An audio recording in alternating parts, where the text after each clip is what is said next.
Hey everybody, welcome back. My name is Gammatrap, one word, and thanks for coming and hanging out with me, watching the time lapse with commentary on Lisbon 13, which is this character that we're drawing. Now, a couple things are gonna be different about this video. As you notice here, there's a couple different boxes with little sketches that I'm working on. Now, if you go and watch any of my other time lapses or speed paints or whatever, typically speaking, when I start those videos, there's always something already there, a little bit of work that's already been done. That's actually essentially just the speed paint, right? Or the time lapse, but it skips this process right here. And I've had a lot of people ask me to show them what it's like when I start a piece from scratch. So that's essentially what we're doing here. We've got a couple boxes and I'm trying to fill those with different ideas, different points of view, different camera angles.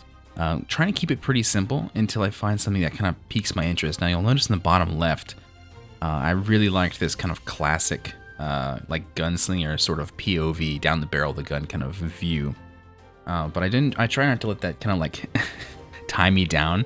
So I'll go visit the other ones, but mostly because I was pretty sure I was going to go with that one. But I wanted to explore the other ones just to use their faces to try and see if I wanted to do any other styles of this character's face.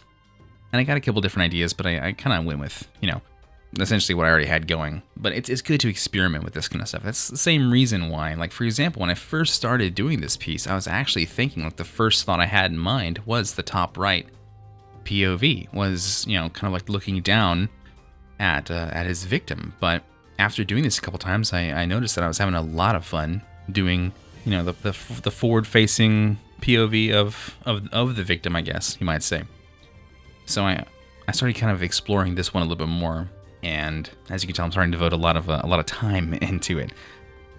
Now, in doing these thumbnails, typically you're trying to keep them as loose as possible, kind of like how almost the other two are barely any detail. But eventually, I decide, stop playing around, and it's a good idea just to go ahead and get started. Because if you're gonna start working on one, if one of the thumbnails catches your attention a lot, chances are that's the one you feel will be the best choice. Not always, but often. But when you've picked one, what I typically do is I blow it up to the full page, and then I start doing a couple things. First off, I start thinking about the scene. If the background is super important, I start putting in some of the details in that, just little blocks and just little shades. In this scene, it's not really that important, so I don't really do too much about that. But the other things I do is I start focusing a lot on the lighting, the lights and the shades and all that. And I also try and just kind of just gently kind of clean up the scribbles of the rough draft of the thumbnail phase. So what you're going to see here in the next, however long, is essentially just kind of that. The plan is to make the lighting scenario make sense and get rid of a lot of the rough, the scratches, the hatches, the weird line work, the blurry stuff. I'm trying to clean it up a bit.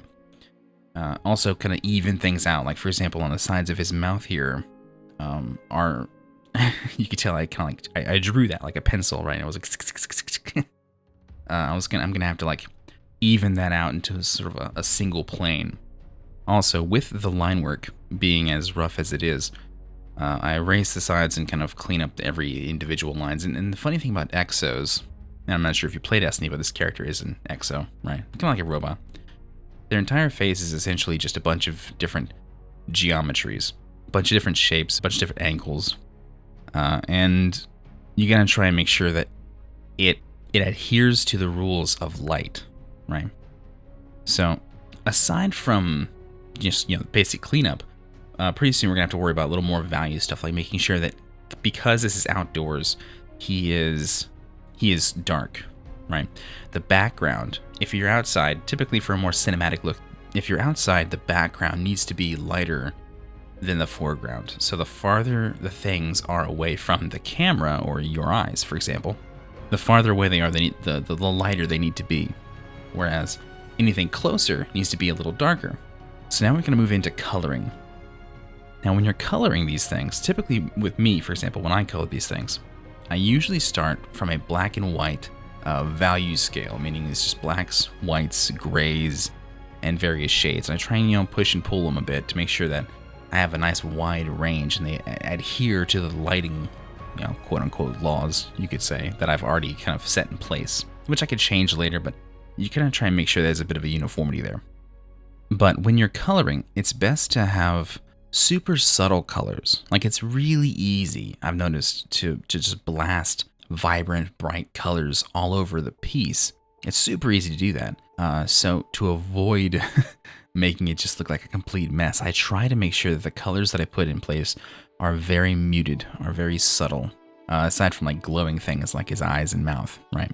So after I got the colors in place, I kind of know roughly where I'm trying to go with this scene. I've got pretty much the values in place, and I've got pretty much the colors in place, so then I can start kind of rendering it out. In other words, I can start adding some details, and I try to be kind of conservative about it and kind of bounce around from place to place. I don't just focus on the eyes, I don't just focus on the nose, quote unquote. And speaking of nose, you might notice that this is not any typical EXO design. I really wanted to go for kind of a sinister look with this, so I made sure the eyes were a little more slanted, a little more angry looking than most EXOs would. And I try to give this kind of almost like bird skull, sort of bridge of the nose kind of thing, but make it look a little more evil. Aside from that, now I'm going to try and play around with some more of the colors, like this kind of bluish stuff on the far right area. I wanted just a secondary lighting source, just to have a little extra flair. And this is going to be a lot of stuff happening all at once, so I apologize for that. But a lot of EXOs can have like almost like quote war paint. It's mostly just markings that they typically have to have like a little bit of unique characteristics. So to just really hammer home the point that this EXO's face is supposed to look like a skull, I kind of added this skull-ish kind of design on his face, to where it's got, really high cheekbones, and the eyes are already holes, essentially, where the skull would be, but then I added kind of little lines for the teeth. Nothing crazy, just little subtle stuff. And it was really bright at first. I understand this. Yeah, I had to kind of push it back a bit and make it a little darker because, again, it follows kind of in line with, I want to make sure that the things closer to the camera are darker than the things farther away from it. And at that moment, when it was a bright face, his face and the background had roughly the same values, which kind of breaks that rule. So you got to make sure that it's one of the things you kind of keep in mind in every step of the process.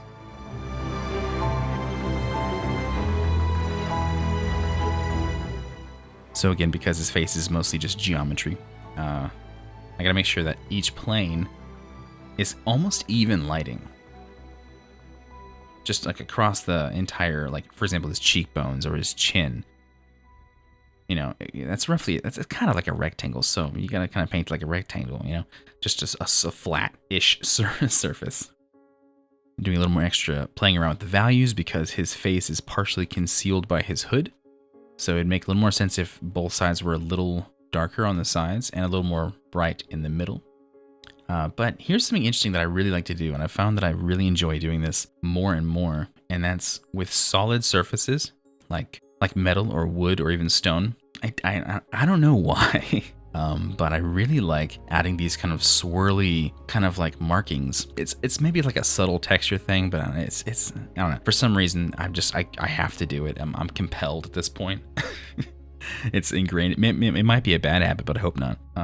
But along with the crazy like face paint, I thought, like, not necessarily trying to say that like face tattoos are bad, right? Because I love tattoos. I'm an artist. Tattoos are cool. But I thought, like, to make this EXO a little more hardcore, I thought, like, what would a face tattoo look like on an EXO? And because he's made out of some kind of alloy, I was like, well, he'd have to get it like engraved, right? So I went about trying to make. I did like a little rough kind of like eye tattoo, like a little, almost like a little Mike Tyson there, right? And it worked out pretty good. I honestly, like, I didn't record this, but I kind of flipped it from right eye to left eye to see which one I liked better. And for some reason, I don't know, I really liked on the right eye, or our right, his left. So because there's a bunch of different line works and different, designs on it, I gotta try and make sure it's really clean. Because if you're gonna have an engraving, essentially tattoo on your face, you gotta make sure it's clean. Otherwise, you're probably not gonna be a very happy camper. But because it is an engraving, it has to do two things, right? The lighter part near the middle of the face, near the bridge of the nose, it needs to be lighter than the parts that's covered in shadow, right? The right-hand side, the farthest side part. So I had a mask and I kind of lightened up that middle one just to brighten it up a bit. And secondly, it's an indentation, right? Or it's kind of like a groove. So at the moment, I've sort of got the light coming from the top right, roughly. So I gotta make sure that the bottom left, or the bottom and or left of every indentation in the engraving has a bit of a reflection on it to give it that sort of like, it's, engraved, it's carved into this dude's face. Which makes it kind of sound a little more hardcore when you think about it. There's a lot of different weird rules to keep in mind when doing something like this. It was kind of really challenging because there were so many things to keep in mind of, because his face is essentially metal. So right, obviously we got the different planes that have different lighting needs. There's different sort of textures. There's the engraving that I wanted to do, but also because he's made out of metal, or at least his face is for the most part. This interesting thing about metal is the edges and the corners of metal pieces typically get worn down a lot because they're the things that are protruding from the metal, like a keychain or like a plate in a suit of armor, for example.